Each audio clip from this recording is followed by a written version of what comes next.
Estamos de volta com mais um episódio do Lei Café. Eu aqui, Karen Moraes, juntamente com o Dr. Sandro Sagin, temos o prazer de apresentar mais esse episódio aqui com o nosso convidado, Dr. Igor Silva. O Sandro vai falar um pouquinho agora sobre ele, apresentar ele, e convidamos você para ficar conosco nesse episódio. Olá, amigos, mais uma vez é um prazer recebê-los aqui na assistência, assistindo o nosso podcast Lei Café. Nós estamos aqui tentando trazer conhecimento, trazer cultura jurídica e também, em geral, para todos que nos assistam. Espero que estejam curtindo, né? Nós estamos abrindo nosso leque de convidados, né? E vamos fazer isso cada vez mais. Como a doutora Karen disse aqui, nós iremos entrevistar hoje o Dr. Igor Silva, né? E, como de praxe, a gente gostaria de te convidar, primeiro, dar as boas-vindas, agradecer a você pela presença, pela disponibilidade, né? Não é fácil, a vida do advogado é muito corrida, a gente sabe muito bem como é isso, né? E a gente, por isso, agradece muito a sua presença aqui, a sua disponibilidade. E de praxe, a gente costuma perguntar para os nossos convidados o seguinte: fala um pouco de você, como é que você chegou até aqui, de onde você é, de onde você veio, enfim, o que te levou a vir estudar Direito, o que te levou a chegar no momento em que você chegou hoje, para a gente te conhecer melhor e o público também te conhecer melhor. Maravilha, beleza. Então, Igor Silva, bagacense, nascido e criado em Barra do Garça. Hoje eu sou pontalense de coração, porque eu resido no Pontalões praticamente 20 anos. Sou um jovem advogado, formei aqui na cidade, na Catedral também, já atuo como advogado há 4 anos, ainda jovem, no meio jurídico 4 anos é uma eternidade, mas mesmo assim ainda é considerado jovem advogado. Faz parte da jovem advocacia. Da jovem advocacia, e venho trilhando o meu caminho desde o ano passado, aí, fortemente nas redes sociais, com posicionamento para trabalhadores rurais. Hoje eu sou considerado referência nacional em questões trabalhistas rurais e é o foco do meu escritório. A gente atua como trabalhista e previdenciário para o Brasil inteiro. Graças a Deus tem apenas 2 estados que a gente não atua hoje, tudo através do digital. Hoje a gente tem essa abrangência nacional. Lá para trás, só voltando um pouquinho, o que te levou a pensar em fazer Direito? O que você gosta dessa área, né, das ciências humanas? Eu me recordo quando eu tinha 7 anos de idade de acompanhar minha avó num advogado antigo aqui da cidade, e ele tinha uma prateleira muito bonita de livros assim, e conversava bonito. Eu saí daquele lugar assim, eu falei, olha que negócio interessante.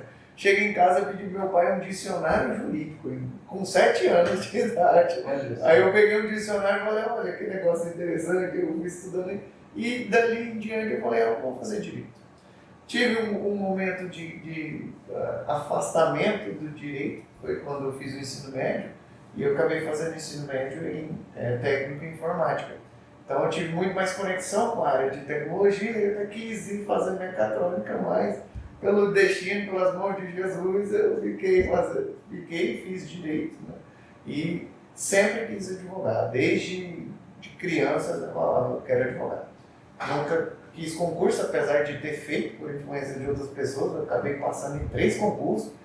Nunca quis, não, eu falei, não, meu lugar na advocacia aquele sentimento de que só a sua vida estaria engessada dentro daquele modelo que o concurso público traz. Algumas pessoas se sentem seguras. Para mim, me dava depressão mesmo. Fala, minha vida vai ser só isso, oh, tristeza. Então eu nunca quis ir pro lado do concurso e falo justamente isso, que para aqueles que têm a vocação de advogado, que escolhem pagar o preço, que é um preço doído, alto, né? E ainda mais com a morosidade do nosso sistema judiciário, ainda fica mais alto ainda o preço da advocacia, para aqueles que escolhem traçar esse caminho, né? Eu vejo que é muito mais vantajoso do que outras questões, principalmente concurso público, que tende a piorar bastante com o avanço dos anos e a condição. É verdade. Eu pergunto isso porque geralmente tem uma inspiração, né? Então, por exemplo, você foi inspirado por uma visita e você se atraiu por aquela profissão, por aquele jeito do profissional, você é bom significa que você foi impactado positivamente, né, por alguém. Justamente. Eu também tive a mesma situação, meu padrinho de batismo, que inclusive já é falecido e fazia aniversário no mesmo dia que eu, era advogado também, brilhante advogado, Pedro Argoes, e inclusive tinha o avô da professora Cíntia, não sei se ela foi sua professora, Cíntia Argoes, e ele me inspirava também, com o jeito de falar, com o conhecimento, com a cultura, com aquilo que nos transmite, né? E a gente se desperta para isso. Sim, com certeza. Muito legal. E te agradeço aqui também, aproveitando a oportunidade, por ter estudado na catedral. Ah, sim. Muito bom, eu lembro de você lá, né? E com certeza é um prazer para nós, é um orgulho para nós. Eu costumo falar nas colações de grau que é um orgulho para mim, né? Enquanto mantenedor, reitor, enfim, fui diretor, participar da vida das pessoas, participar da realização de um sonho, participar de uma nova etapa da vida das pessoas, né? Você pode esquecer de muita coisa, mas você não vai esquecer da sua graduação, do dia da sua colação de grau, do dia do primeiro dia de aula, não vai esquecer. Você não vai esquecer de nós, né? Então... eu gosto tanto me sinto em casa na catedral, né? Que todas as pessoas que trabalham hoje comigo são ingressos. Então, ultimamente eu abri vaga para estagiário, por exemplo, eu fui na catedral chamar estagiário. Então, todo o meu time lá hoje é formado na catedral. Legal, muito bom, é bom saber disso. E é gratificante para a gente ver a quantidade de profissionais bons que estão se destacando, de renome, não só na área de concurso, mas na advocacia privada. Sim. Né, que tem em Barra do Garças hoje, quase todo é essa catedral. Sim. Né, é muito gratificante para nós. Né? Eu fiquei lá à frente diretamente 12 anos. Né? Agora estou um pouco afastado mais como mantenedor do dia a dia, até porque eu estou focado no escritório, mas na verdade é gratificante você encontrar com um colega quase em cada esquina que passou por lá, que eu entreguei o diploma, que eu entreguei o canudo muitas vezes, que eu participei, né, de eventos, e é legal isso, né? Porque a gente percebe que dá resultados, né, dá frutos, a educação gera bons resultados. É muito legal. É bom ver você trilhando esse caminho de sucesso aí, ainda mais na advocacia privada, que como você disse, é a minoria que escolhe. Né? Eu escolhi também lá atrás, eu nunca fiz concurso, eu sempre quis advogar. Né? E para mim é uma glória e um prazer advogar, na verdade, né? Não me cansa. A gente cansa do sistema, né? Sim, com Eu certeza. até queria que você falasse sobre isso. O que você está vendo aí do judiciário? Está melhorando, ou está piorando, ou está igual, depois da pandemia? Como é que está isso aí? A pandemia, eu comecei a advogar e 3 meses após começou a pandemia. Então eu sou um advogado já do tempo da pandemia, né? E eu, da pandemia. Não, e eu peguei um tempo meio ruim, assim, porque foi uma transição muito acelerada. Então eu comecei a advogar, era um sistema, e eles já tiveram que migrar aquele toque de caixa meio doido para outros sistemas, né? E como o sistema sempre, infelizmente, tem muitos erros, muitas falhas, então eu já peguei essa migração dos sistemas antigos, o ProJude, por exemplo, aqui no Mato Grosso, para o PJI já, onde são filho da pandemia. Eu acho que o judiciário avançou bastante com a tecnologia, tornou muito mais célere a prática advocatícia, né? Principalmente na questão dos tribunais. Né? Os tribunais aceleraram muito. Eu canso de ouvir histórias de colegas aí, mas eu ficava 2 anos só para ir e voltar. Hoje, 6 meses, você já viu, foi publicado hoje o acordo, não, amanhã você já vê a decisão do desembargador, consegue fazer uma ligação por chamada aqui, conversar com o desembargador, com o juiz. Isso facilitou muito. Né? Infelizmente, nós ainda temos alguns magistrados que querem permanecer na antiguidade, da maneira mais arcaica, né? E querem impor isso, não só à advocacia, mas também ao cidadão. E eu vejo isso como uma afronta direta à Constituição, ao acesso à justiça. Porque a tecnologia ela veio para facilitar, ela facilita o nosso convívio e facilita todas as atividades, portanto, que utilizamos no nosso dia a dia. Se não tivesse utilidade, nós não utilizaríamos. Estaria tão incorporado na nossa vida. Não estaria. Então, assim, hoje eu vejo que alguns juízes que tendem a manter, por exemplo, audiências presenciais, isso acaba sendo um impeditivo ao acesso à justiça. Principalmente no meu caso, né, que os meus clientes estão na zona rural. Então, às vezes o processo está numa comarca e ele está a 200, 300, 500 quilômetros de distância. E tem alguns magistrados que falam, não, tem que ser presencial. Como que você vai obrigar um trabalhador que já teve seu direito lesado a deslocar mais 500 quilômetros para poder chegar lá e fazer uma audiência? E ainda tem os casos que a audiência não é realizada. Isso que eu ia falar, ainda acontece de não ter. Acontece de não ter. Aí você vai impor um custo desse ao trabalhador, sendo que o Estado, a União, já paga o sistema. Já paga. Mensalmente lá, a União paga o sistema para ser utilizado. Né? Se não tivesse o sistema, eu até não falaria não, mas já paga. O custo já existe. Então, assim, não utilizar a tecnologia, eu vejo como uma falha, né? Uma afronta justamente à Constituição na questão do acesso à justiça. Porque isso permite essa mobilidade de processos, de pessoas, que as pessoas possam se mudar, que algumas pessoas realmente mudam de município, e isso era um impedimento antigo. Então, essa parte tecnológica eu vejo que ajudou muito o judiciário, né? Às vezes o processo ficava parado muito tempo lá, porque era físico, tinha que pegar ele no lugar, eu perdia folha, advogado sumia folha. No serventuário só para autuar. Só para autuar. Só para pôr folha, furar, bater o carimbo, numerar a página. Eu estagiei no fórum, na central de atuação. Pois é. Tinha que encadernar, e cada lugar tinha uma pasta de uma cor diferente. E aí tinha as fitas para identificar o que era urgente, o que não era, o que era menor, o que era violência, o que era cada lugar. Eu trabalhei no fórum nessa área. Eu falo que se a pandemia teve alguma coisa boa, foi isso. Acelerou esse processo de digitalização, né, de virtualização do judiciário. Como você disse, ainda estamos numa transição por 3 atores aí, né, eu penso. Você falou alguns juízes, né? Sim.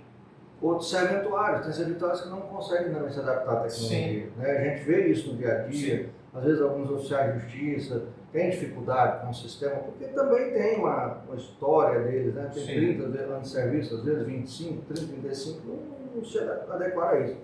E também os advogados. Tem uma geração ainda anterior que está se adaptando, está aprendendo, que também tem dificuldade. Sim. A sorte é que tem as novas gerações que estão suprindo isso, mas tem essa dificuldade. E também tem um aspecto que tem muitos clientes, agora melhorou, mas há 1 ano atrás, 2 anos atrás, eu tive muita dificuldade, principalmente o pessoal mais simples, porque eles não acreditavam, tipo assim, que dia que eu vou no fórum, que dia que o juiz vai me ouvir. E aí você punha na frente do celular e você fala, mas é só isso? Né? Agora não, já está um pouquinho mais normal, acho que a mídia tem divulgado muito, né, com o passar do tempo.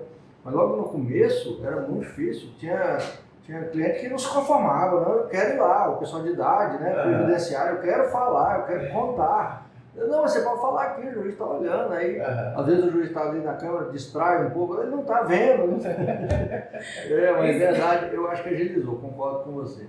Sim. Isso é bem real. Eu até lembro de ter participado de uma audiência, né, acompanhando a assistida, e aí ela, lá nessa audiência virtual, e de repente ela começou a gritar, olha aí, o juiz está favorecendo esse bandido, e não sei o que, ele não tá lá na frente para ver quem que ele é. E começou, né, nesse auê, gente, e aí eu se mantendo ali na postura, mas tem essa complexidade de não estar presente e achar que por não estar presente, está acontecendo alguma coisa que está prejudicando a parte.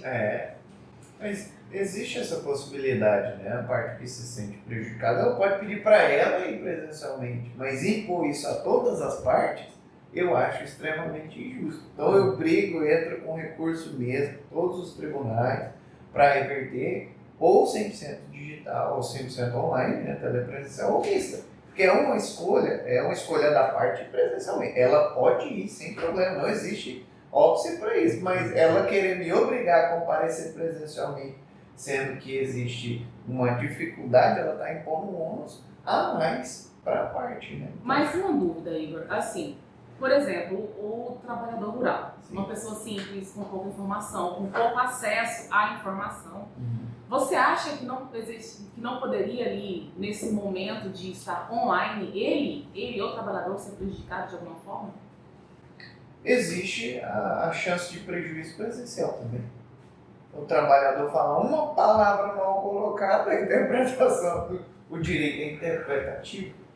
O trabalhador fala uma palavra mal colocada, uma testemunha fala uma palavra mal colocada, a interpretação já está consolidada. Isso pode acontecer na frente do juiz ou pelo telefone.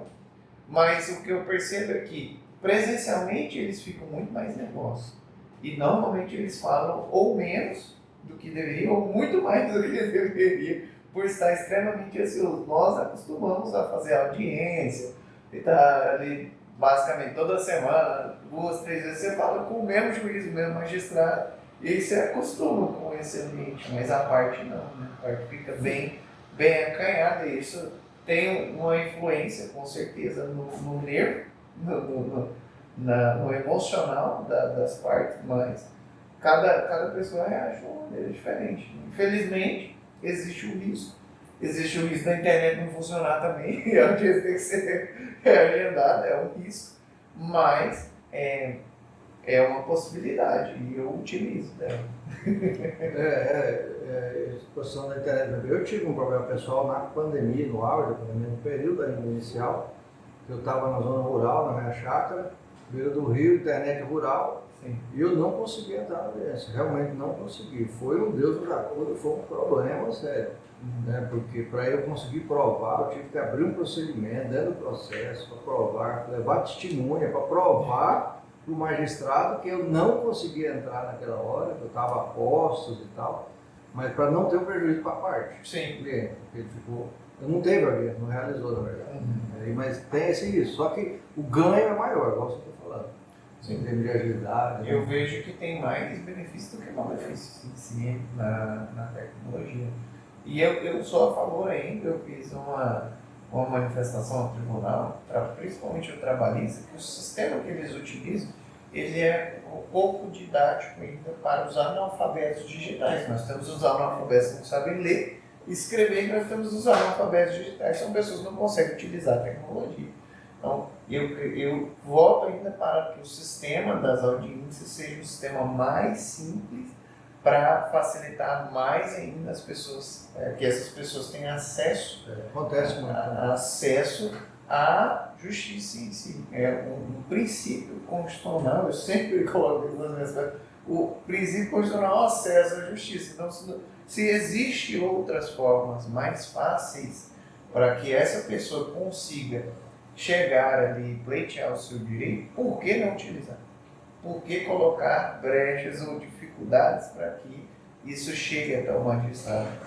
Eu sempre faço essas manifestações, serei um eterno defensor aí da melhora da tecnologia, justamente para facilitar a vida de todas as partes, né? Alguns magistrados ficaram tristes porque eles ganhavam algumas diárias, né, para ir fazer julgamento, atender outras comarcas, e agora ele faz isso da onde ele estiver, incluindo a casa dele. Não precisa gastar nem combustível. E tem... Um dos sistemas judiciais que eu acho que se adaptou mais rapidamente foi o Justiça do Trabalho. Com certeza. O trabalho foi muito rápido. O Ministério Público Federal, Justiça do Trabalho foi muito rápido, eles já passaram tudo para o virtual. Sim. Acabou isso. Eles já estavam mais avançados. Já estavam mais, é verdade. O PJI, até hoje, o PJI trabalhista é muito mais avançado do que o da Justiça Estadual. Aí você pega do Goiás ali, o terror, meu Deus, agora ele não avança nunca. Parece que eu estava na faculdade, era a mesma coisa, eu formei, já estou advogando, agora não mudou nada. Do mesmo jeito. É aquele terror lá. Que é o que estressa a gente, né? É. Na advocacia. Eu falo que a única coisa que me irrita na advocacia é o sistema judiciário. Porque você tem que fazer o trabalho que não é do advogado, né? Tem que ter uma agenda para ficar cobrando o serviço do servidor, o serviço, às vezes, do magistrado. Doutor, tem prioridade, isso aqui é urgente, isso aqui é isso, isso aqui é aquilo. Na verdade, você está fazendo um retrabalho. Sim. Né? Você atende o cliente, você peticiona, você faz o estudo jurídico, faz tudo certinho, depois você tem que fazer o trabalho do servidor, do serventuário, do magistrado, muitas vezes, né? Não que eles não façam, mas às vezes não fazem no tempo que precisa, na urgência que precisa, dentro da necessidade, né? Isso é irritante. E mesmo assim, às vezes não funciona, demora. Demora, infelizmente, existe, né? Isso é um peso a mais para a advocacia, principalmente. A justiça, você atua na Justiça Federal? Sim. Bem, A Justiça Federal aqui de Barra, ontem até estava conversando com um colega, ontem não, terça-feira. Quando nós criamos, eu era presidente da OAB, eu que consegui trazer essa Justiça Federal para cá, fiz um movimento da sociedade, aqui não tinha vara federal, era Cuiabá, depois Rondonópolis. E a gente fez um trabalho belíssimo na época, eu em nome da OAB, representando a sociedade, fizemos um abaixo-assinado, um trabalho político, peguei a assinatura até do governador na época, e conseguimos a vara. Mas quando ela foi criada, a gente falando exatamente da demora que está hoje na Justiça Federal, tá, hoje não, sempre, né? Desde quando ela foi criada, ela já foi criada lotada, com excesso de processo. Ela já era para ter sido criada com 2 juízes, né, 2 varas. E nunca conseguiram avançar. Isso é uma pauta que a OAB tinha que encampar, os políticos da cidade, para passar a ter 2 varas. Por Rondonópolis já tem, 2 ou 3. Sim. E a Barra, desde quando criou, foi só uma. E quando criou, já trouxe os processos todos de competência da Justiça Federal. Quando começou, já começou com 8.000 processos. E aí de lá para cá só aumentou. Sim. Entendeu? Então é uma coisa desumana vamos dizer assim, pro cidadão, que às vezes morre, né, literalmente, sem receber de direito, e pro juiz e pros servidores, porque é muito processo, realmente, é muito processo. E continua da mesma forma, né? Infelizmente é uma luta de toda a advocacia, creio eu. Aqui. E a gente precisa ter esse foco da luta, porque antes a gente eu vejo muito isso. Todo mundo falava, Justiça Federal, mas ninguém objetivamente tinha ido levantar até então o que era necessário para se ter uma Justiça Federal aqui. Aí eu fui atrás da lei, fui lá no Conselho, não é no CNJ, é o Conselho da Justiça Federal, CJF, que é a parte administrativa, né? Levantar qual era a necessidade. Aí precisava de uma lei criando uma vara, depois de criada a vara, tinha que ser feito um levantamento, isso tudo eu fiz na época pela OAB, quantos processos iriam para lá, quais as cidades seriam atendidas, quais as demandas, aí isso andou e aí fiz o envolvimento da sociedade, né, todos os vereadores, prefeitos da região toda, os governadores, deputados, e fizemos um abaixo-assinado, 5.000 assinaturas, eu fui em Brasília para protocolar, ou seja, precisa alguém dar um passo, estou até fazendo esse conclame aí a quem está na direção da OAB, de concretamente verificar o que precisa para criar a segunda vara. Precisa de uma lei? Então vamos falar com o deputado, né, para criar a nova vara, porque isso é criado por lei. Precisa fazer esse outro trabalho? Vamos fazer. Não adianta falar, você entende? Tem que realmente pegar e falar, não, o que nós temos que fazer para ter a segunda vara? É um projeto de lei? Então já vamos falar com o senador, com o deputado para apresentar o projeto de lei. Vamos foi da outra, temos mais uma vara. Precisa levantar a quantidade de processos, as cidades atendidas vão levantar. Quantos processos disso, quantos processos criminais, quantos de aposentadoria, enfim. E aí fazer um estudo e apresentar. Isso é muito importante, porque está causando um prejuízo muito grande à população. Está muito mal atendido nesse aspecto, né? Não tem como negar. A morosidade traz um prejuízo muito grande, realmente, principalmente para o cidadão. Eu tive clientes nesse caso aí, de realmente ele falecer, né? Eles falecerem no período que estava guardando o benefício.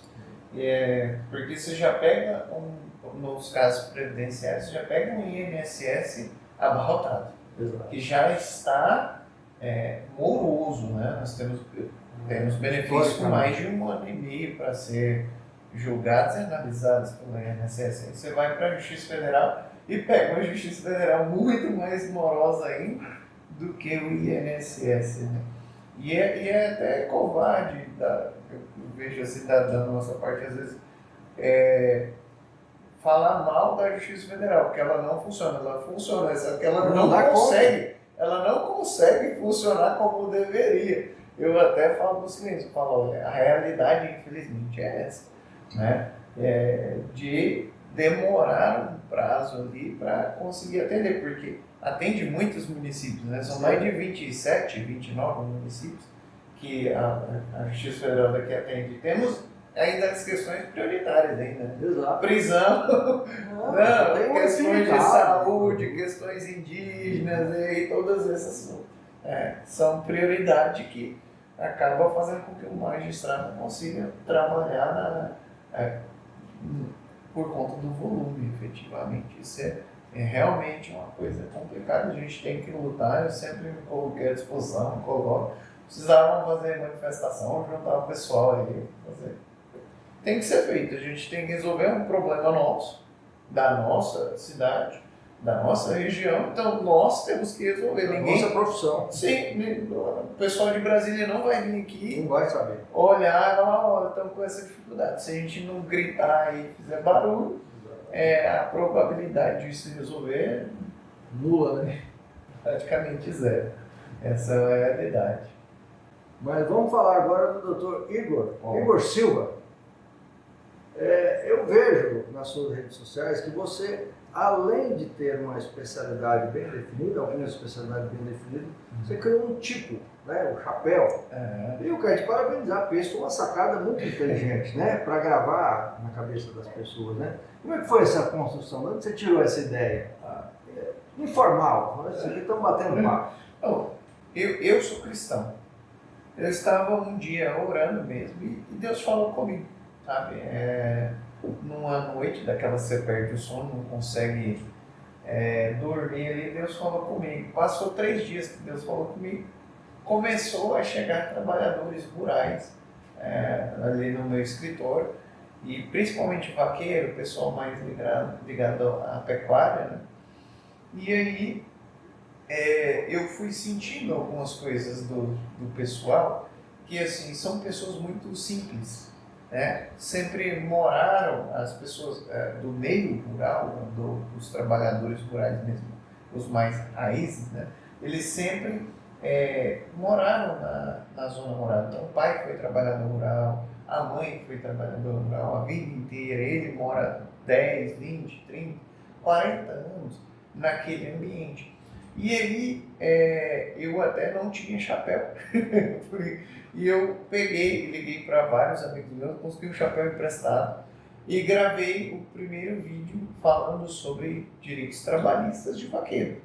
E isso teve uma repercussão muito grande. Assim, no meu primeiro vídeo tive mais de 190 mil visualizações com isso. Então, eu gostei tanto daquele, parecia que era eu não sabia que era eu. Depois que eu comecei a me vestir mais trajado assim, eu me sinto muito mais confortável do que antes naquela padrão de advogado, que é sapato social, calça social, camisa social, terno e gravata, maleta de couro. Então, para mim, eu me senti mais eu, assim, de chapéu, bota, calça, jeans, camiseta jeans hoje, por exemplo, camisa xadrez, e isso o pessoal adotou mais, falou, parece que sempre foi você. E eu comprei Se isso. encontrou. Me encontrei, eu gosto de brincar que depois que eu saí do armário, para me encontrar como advogado cowboy. E aí isso virou realmente uma marca. Então o pessoal, às vezes eu vou nos lugares e o pessoal não sabe o meu nome, mas fala, ó, advogado do chapéu. Eu acho que eu te dei parabéns, foi uma sacada inteligentíssima e abençoada, né? Sim. Então hoje justamente eu trabalho com isso, porque é uma missão de vida. Eu considero uma missão divina de vida e divina para a minha vida, sabe?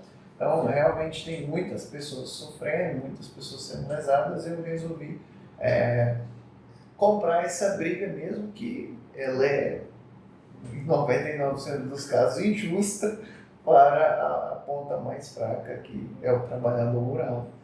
Então, foi essa... O trabalhador em geral já é o mais fraco, o rural mais ainda. Pior ainda, se você imagina assim, se na cidade já existe irregularidade, você fala, meu Deus, como é que isso aqui na cidade, com pessoa com internet, com televisão, com câmeras a todos os lugares, já existe algumas coisas, você fala, como é que isso acontece aqui? Você imagina no meio rural, 200 quilômetros da cidade mais próxima, que a pessoa cresceu e viveu sempre daquele jeito, às vezes ele nem sabe que aquilo não poderia acontecer.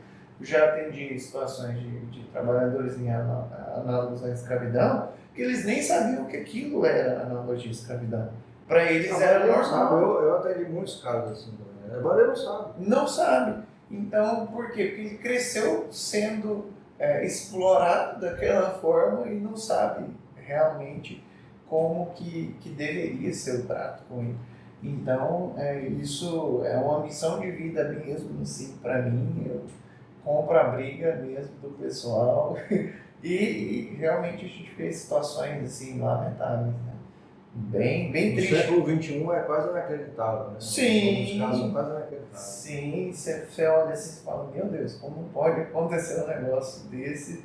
O pessoal acha que não tem, mas aqui perto a gente tem vários. Tem muitos. Eu joguei muitos casos desses. Joguei casos aqui na região do Novo São Joaquim que a pessoa nunca tinha saído da fazenda, já estava com 20 e tantos anos, nunca tinha ido na cidade.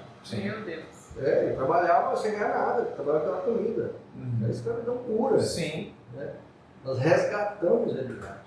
E assim, eu até gostaria, porque é um assunto tão delicado e tão triste ao mesmo tempo. Conte assim, nos conta, Sandro, uma situação dessa que você advogou, como que foi o rito processual ali, como você analisou o caso, estudou ele, você fez os pedidos ali, como que foi? Não, na verdade, em geral, o doutor deve também já ter se deparado com isso, chega a notícia, ou a pessoa às vezes vem para a cidade e aí procura, ou chega um parente. No caso, por exemplo, a advoguês que eu estou contando, um parente chegou e me relatou o que estava acontecendo com o primo dele, que nunca tinha vindo na cidade, ele conhecia porque ia lá. E aí a gente, na época, formulou uma denúncia para o Ministério Público do Trabalho. O Ministério Público do Trabalho passou um tempo, depois foi lá fiscalizar, nem tinha entrado com a ação ainda, ele constatou, né, e praticamente pegou o rapaz de lá, trouxe para a cidade, porque ele nem sabia que. Aí questionaram ele, você quer ir embora? Quero ir embora. E trouxeram ele, aí depois quando chegou aqui, a família me procurou e nós entramos cobrando essa ação trabalhista normal. Né, cobrando todos os direitos anuais, ganhamos, tivemos direito, está na fazenda, é uma fazenda muito grande ali. Então a ideia, lá dentro da fazenda tem um rio, que eles exploram a balsa, né, passa carro dentro da fazenda, é muito grande, né, tem um rio e aí quem quer passar na estrada tem que pagar um valor na balsa. E ele, além de trabalhar na lavoura, de noite dormia na balsa para passar os carros. Nossa. Um negócio meio louco assim. E aí geralmente começam com a denúncia, ou às vezes a pessoa também reage e pega uma carona e vai embora, né? É mais ou menos assim. Eu tive um outro caso também do pessoal que estava na fazenda aqui em Baliza, né? 5 trabalhadores, né? E também foi denúncia. Alguém me procurou, disse, olha, tem um pessoal que não consegue nem vir para a cidade. Nós vamos morar bem longe lá. Né? E aí nesse caso lá eu mandei uma pessoa que só foi, conseguiu acessar, tirar foto, gravou um vídeo, e aí eu entrei com fiz uma denúncia, depois eles vieram, enfim, processo tenso. Deve ter casos assim também. É muito triste. É muito triste. Nossa, eu imagino, porque além de você lidar ali com os direitos da pessoa, os direitos legais ali respaldados, né, juridicamente, você lida com o emocional da pessoa, que deve ser um emocional bem fragilizado, Abalado. né? Eu já peguei situações do trabalhador estar dormindo no chiqueiro. Não. Sofreu um acidente e aí a pessoa colocou ele para dormir no chiqueiro porque não tinha que usar a casa. Tinha que ter outro trabalhador. E aí eles colocaram ele no chiqueiro, situações de criança trabalhando em uma lavoura. Antigamente era comum, né? Na verdade nunca deixou de ser exploração. Sim. Era comum, entre aspas. Sim, o pessoal que trabalha em fazenda, todos os capatazes têm arma. Então vai fiscalizar toda a fazenda ali, todo mundo armado, só os trabalhadores não. Você imagina o que acontece. Não precisa falar nada, né? Não precisa falar nada. Você vai como é que o trabalhador fica até acanhado nessa situação de como é que ele vai ali, né? E ele fica sem poder de reação. E ele está distante da cidade. E todo mundo armado, ele vai fazer o quê? Sim. Ele não tem escolha com relação ao que a vida dele, ao que ele vai fazer ou não. Eu até vi que você postou nas suas redes sociais aquele caso do Pontal, porque aquele caso ele mexeu muito comigo, quando estourou aqui em Barra do Garças. Sim. Que onde além de serem colocados em trabalho, análogo à escravidão, a mulher teve um filho do filho do dono da fazenda, né? Eles eram 2 irmãos, e eles tiveram relações entre si, tiveram filhos também, porque eles não saíram de lá, e também houve um abuso sexual do patrão, né, que gerou outra criança também. Então, eles tinham também algum certo nível de deficiência intelectual, muitas doenças, né? E dormiam em situação bem degradante. Era um galinheiro, desmontaram, fizeram umas cabinhas assim, colchão podre. E isso acontece. Acontece muito de trabalhadores serem obrigados a dormir no chão, colchão podre, comida podre. O pessoal é abandonado numa zona da fazenda muito distante e eles têm que caçar para comer. Água de córrego. Água de córrego, pega malária, febre amarela. É uma situação feia mesmo, o pessoal, e quando eles conseguem escapar com vida, né? Alguns ainda têm esse receio mesmo pela vida, né? O pessoal perseguir, mandar matar, tem essa dor no coração, né? Doutor Igor, e assim, nesses casos específicos de escravidão mesmo, de exploração da mão de obra, dentro do processo, tem como pedir um dano, uma reparação de um dano a mais, como se fosse um dano emocional, por exemplo, igual nesse caso? Tem. Principalmente na Justiça do Trabalho, né, tem uma tese mais firmada de uma coisa que vai além do dano moral, que é aquele abalo que você fica chateado, fica triste, mas existe uma coisa que se chama dano existencial. Esse dano existencial, ele é justamente para esses casos extravagantes, que assim, até a legislação trabalhista limita quanto vai o dano moral. Agora o dano existencial não. Ele não tem um teto estabelecido e fica adstrito ali do julgador estabelecer qual o valor desse dano existencial. E é possível, nesses casos também, pedir dano para a família inteira, não só para aquela pessoa que sofreu aquele ato de violência, de exploração, mas pedir danos reflexos para os entes queridos que sofrem junto com o familiar que foi violentado nesses casos específicos. Isso fere a honra da família inteira. Não é só o sentimento do trabalhador, não é só a vida do trabalhador. Assim como a morte, em muitos casos de assassinato que existem no meio rural, isso fere a honra não só da pessoa que sofreu o ato, mas de todos os familiares ali envolvidos no seio mais próximo daquela pessoa. Isso é possível ser pedido nesses casos que são extravagantes mesmo, causam revolta. E aí o dano existencial ele não tem essa limitação que o dano moral tem. Então, às vezes a gente vê, infelizmente, casos na justiça comum, julgar R$5 mil, R$10 mil, matou o outro no trânsito, R$10 mil de dano moral. Na questão do dano existencial mais no âmbito trabalhista, a gente tem essa possibilidade de pedir um dano existencial, que ele não tem essa limitação. O magistrado pode entender R$1 milhão de dano existencial e não vai haver uma redução tão severa igual existe no dano moral. Eles falam enriquecimento ilícito.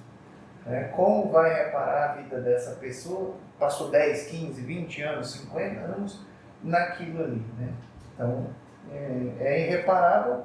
Eu sempre falo para os clientes assim, eu falo, olha, a indenização ela não vai trazer o tempo que você perdeu, às vezes no caso de um acidente, um membro, não vai trazer isso de volta. Mas se você tiver um pouco mais de cabeça para administrar isso aqui, vai poder te dar um pouco mais de qualidade de vida daqui para frente.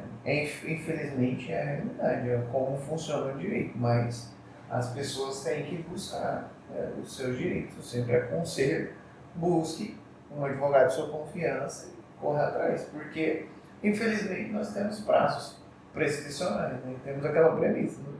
Direito não socorre aos que dói.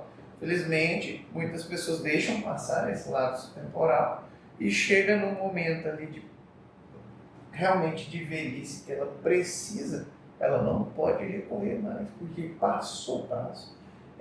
O que mais parte do meu coração é ela diz, nossa, eu sofri um acidente há 8 anos atrás, hoje eu não consigo trabalhar. Infelizmente, não tem mais o que eu possa ajudar por causa dos lapsos temporais que a gente tem. No caso de doença, a gente ainda consegue usar uma tese e tentar entrar ainda para a ciência da doença, mas nos casos de acidente extremamente complexo isso. Rigoroso, né? E infelizmente corta o coração. A pessoa realmente sofreu um acidente, realmente precisa do valor ali para a subsistência e realmente ela não consegue trabalhar, que não tem nada que a gente pode fazer. A gente se sente até incapacitado. Meu Deus do céu, que coisa ruim isso. E os prazos em geral são muito curtos, né? Sim. Pequenos, né? Os prazos nessa área são pequenos. 2 anos. Passou 2 anos. Então é um prazo relativamente curto. Muitas vezes a pessoa nem acabou de se equilibrar quando sai de uma situação dessa. Sim. Né? E quando vai alertar para aquilo, já passou do momento. Né? Eu vou falar uma coisa muito importante aí, Igor, sobre essa questão do dano assistencial. Você entende que o Brasil já está aplicando isso há muito tempo? Por que eu pergunto isso? A semana passada saiu uma decisão nos Estados Unidos falando sobre isso. É um caso na área civil, né? É um caso de uma criança que foi afastada do convívio da mãe. O hospital errou e acusou a mãe de maus tratos. E aí as autoridades separaram a mãe perdeu a guarda e a criança foi levada lá, tem essa prática, para um lar adotivo rapidamente e que ela não teve mais contato. A mãe morreu e agora a filha entrou com uma ação, conseguiu provar que na verdade foi um engano do hospital.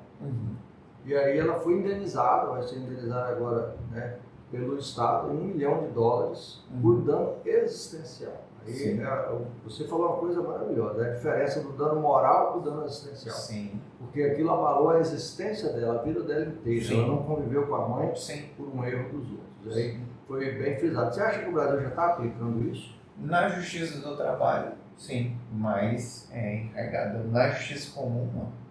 Eu creio que criou-se um entendimento que nós temos que brigar para reverter como advogado, a jurisprudência se atualiza cada dia mais, mas criou-se um entendimento que o dano moral, criou essa visão, pede dano moral para enriquecer, para ganhar dinheiro. Caiu numa vala comum. Caiu numa vala comum. Agora, como você vai determinar o abalo da outra pessoa, né? Esse abalo emocional da existência da vida dela, porque não tem como passar por aquele momento ali e não sair com várias cicatrizes, né? Sejam elas emocionais, sejam elas físicas, às vezes as duas, às vezes perde até a vida. Então, eu acredito que na Justiça do Trabalho é mais aplicado e na Justiça Estadual, infelizmente, não, mas deveria, porque criou-se essa vala comum do dano moral, e tudo é dano moral e tudo é enriquecimento. Banalizou. Tudo é enriquecimento ilícito e isso favorece para que continue ocorrendo questões como essa. Né? Questões de erros médicos graves, né? A pessoa morreu por causa do erro médico, R$50 mil de dano moral. Um teto, parece. Parece que existe um teto. E eu creio que deve haver essa luta para instituir o dano existencial mesmo na justiça comum, né? Mas na Justiça do Trabalho os magistrados vêm começando a sim. Isso é muito importante você frisar, né? É uma luta que todos devem encampar, porque isso realmente é um diferencial, muda de patamar. Sim. Né? Você perder um voo é um dano moral. Sim. O que é isso? Você perdeu um voo, ficou com raiva, perdeu às vezes um dia de férias, dano Sim. moral. Seu nome foi negativado, ficou lá um Sim. mês sem você dever, é dano moral. Agora, sua vida foi abalada, sua vida nunca mais vai ser a mesma. Sim. Sua vida nunca mais será como ela poderia ter sido. Sim. Né? Você nunca mais vai ter aqueles anos de juventude, enfim, qualquer caso. E aí isso tem que ser diferenciado. Realmente. Tem que haver essa diferenciação. E infelizmente na Justiça Comum a gente não vê isso como deveria. Por isso que eu estou perguntando, porque eu não vejo isso na Justiça Comum. Por mais que a gente peça, os juízes jogam tudo no dano moral comum. Sim, infelizmente. Infelizmente. Temos que correr recurso e mudar a jurisprudência mesmo. Mostrar que isso não é apenas um dano moral. Né? Isso vai além. Oxalá os juízes comecem a enxergar isso com mais clareza. Né? Até copiando algumas coisas de outros países, né? Tem Sim. feito isso, tem diferenciado isso. Né? Na decisão lá dos Estados Unidos, pelo que eu li, até há essa diferenciação. Não é um mero erro médico, não é um mero problema, não. A pessoa perdeu a vida de um Sim. tamanho, né? Então é Uma bala na existência. Se fosse aqui no Brasil, eu ia pegar 40 mil reais. Estamos conversando. Estamos conversados. Né? Como eu gravo vídeos voltados para o trabalhador, muitos empregadores vêm comentando. E eles falam, nossa, tinha que ser igual nos Estados Unidos. Aí algumas vezes eu acabo respondendo, tinha mesmo. Um único acidente que uma empresa tem lá e é provado o erro dela, falha a empresa. Um acidente é 5 milhões de dólares que tem que ser pago para o trabalhador de indenização. E aí as pessoas, às vezes, esse dia estavam conversando com o engenheiro de segurança do trabalho. Quanto custa um óculos de proteção? Comprando em várias unidades sai R$3 a unidade. R$3, uma unidade de óculos de proteção para o trabalhador. E aí, por causa dessa instituição de vala comum, que infelizmente nós temos no Brasil, essa pessoa ela tem na mente dela que compensa não pagar esses R$3, porque lá na frente a penalidade não é grande o suficiente para desmotivar ele e qualquer outra pessoa de fazer. Porque nós temos diversos casos de pessoas que perdem a visão por causa de R$3. R$3. É uma economia boa, mas deveria ser penalizado com mais veemência para que aquilo sirva de exemplo para ninguém mais fazer. Por quê? Poxa, você vai colocar em risco a vida de uma pessoa por causa de R$3? Isso é revoltante na minha perspectiva, você colocar isso numa vala comum. Então, uma vala devia ser igual nos Estados Unidos, não deveria mesmo.